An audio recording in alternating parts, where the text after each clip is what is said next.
Acordar tem um preço, e a maioria das pessoas prefere continuar sonhando, porque a verdade dói mais do que a mentira conforta.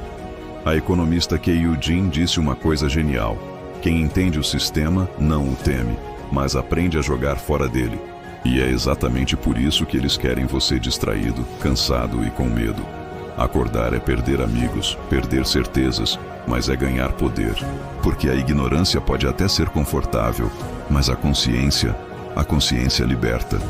O preço de acordar é alto, sim, mas viver dormindo custa a sua alma. A escolha é sua: o conforto da ilusão ou o poder da realidade.